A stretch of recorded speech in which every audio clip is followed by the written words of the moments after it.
വാട്സപ്പിൽ നമ്മളോട് ഒരു ഫോട്ടോ എങ്ങനെ എഡിറ്റ് ചെയ്യാൻ നോക്കാം. അത് വാട്സപ്പിൽ വേണമെങ്കിൽ നമുക്ക് ഒരാൾക്ക് അയച്ചു കൊടുക്കുകയും ചെയ്യാം, നമ്മളെ ഗാലറിയിലോട്ട് സേവും ചെയ്യാം. അപ്പോൾ അതെങ്ങനെ നോക്കാം. എൻ്റെ ഏട്ടൻ്റെ വാട്സപ്പ് എടുത്തു, ഗാലറിയുടെ ചിഹ്നത്തിൽ ക്ലിക്ക് ചെയ്തു, ഈ ഒരു ഫോട്ടോ ഞാൻ സെലക്ട് ചെയ്തു, ഈ പേനയുടെ ചിഹ്നത്തിൽ ഒന്ന് ക്ലിക്ക് ചെയ്ത് കൊടുക്കുന്നു. ഓക്കെ, ശേഷം ഈ ഒരു ആരോ മാർക്ക് കാണുന്നില്ല, അത് ഒന്ന് മുകളിലോട്ട് ഇങ്ങനെ വലിച്ചു വിടുന്നു. അപ്പോൾ കുറേ സംഭവം വരുന്നുണ്ട്, ഏത് വേണം കൊടുക്കാം കേട്ടോ.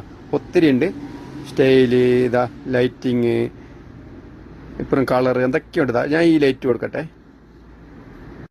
ആ ലൈറ്റ് ആയിട്ട് വന്നിട്ടുണ്ട്. ഇനി നമുക്ക് ഈ ലൈറ്റ് വേണ്ട, ഇതാണ് വേണ്ടെങ്കിലോ നമ്മളിതാ ഈ ചിഹ്നത്തിലൊന്ന് കൊടുക്കുക, പഴയ പോലെ. ഇനി ഇത് കൊടുത്താൽ മതി, ഇനി അതായി വരും. ഓക്കെ, അതായി വന്നിട്ടുണ്ട്. ഇനി ഫിൽറ്റർ കൊടുക്കണമെങ്കിൽ അതായത് ഫിൽറ്റർ ചെയ്താ ഫിൽറ്റർ കൊടുത്തു. ഇനി ഇതാ ഇവിടെ എഡിറ്റ് ഉണ്ട്, നമുക്ക് എഡിറ്റ് കൊടുക്കാം.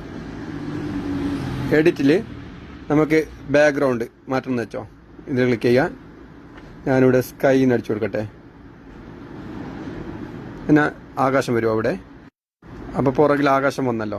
ഓക്കെ, ഇനി നമുക്ക് ഇന്ന് ഈ വീഡിയോ എന്തെങ്കിലും ചെറുത് റിമൂവ് ചെയ്യാണ്ടെങ്കിൽ ഇവിടെ ഡിസ്ക്രൈബ് ചെയ്യുന്നില്ല, അതിൽ നമുക്ക് ക്ലിക്ക് ചെയ്തിട്ട് അതുപോലെ റിമൂവ് ട്രീ എന്നൊക്കെ എഴുതി എടുത്തിട്ട് ഓക്കെ കൊടുത്താൽ അത് റിമൂവ് ആയി കിട്ടും. അതുപോലെ ഈ വീഡിയോനെ ഒന്ന് ചലിപ്പിക്കണം എന്ന് വെച്ചോ, നമ്മളിത് ഈ ആനിമേറ്റിൽ കൊടുക്കുക. ഓക്കെ, അപ്പോൾ നമ്മുടെ വീഡിയോ ചലിച്ച് തുടങ്ങിയിട്ടുണ്ട്, കണ്ടോ. ഓക്കെ, ഇനി നമുക്കിത് ടിക്ക് കൊടുക്കാം. ടിക്ക് കൊടുത്തിട്ട് ഡയറക്റ്റ് വേണം വാട്സാപ്പിൽ സെൻഡും ചെയ്യാം. ഗാലറിയിലോട്ട് വേണം, അതെവിടെ ചിഹ്നം, ഈ ചിഹ്നത്തിൽ ക്ലിക്ക് ചെയ്ത് ഗാലറിയിലോട്ട് സേവ് ആയിട്ട് വരും. ഓക്കെ, വാട്സാപ്പിൽ ഒരു ഫോട്ടോ എഡിറ്റ് ചെയ്തെടുക്കുന്നത് എങ്ങനെയാണ് അറിയാത്തവർക്കൊക്കെ ഒന്ന് ഷെയർ ചെയ്ത് കൊടുക്കുക. അറിയുന്നവർക്കുള്ള വീഡിയോ അല്ല ഇത്.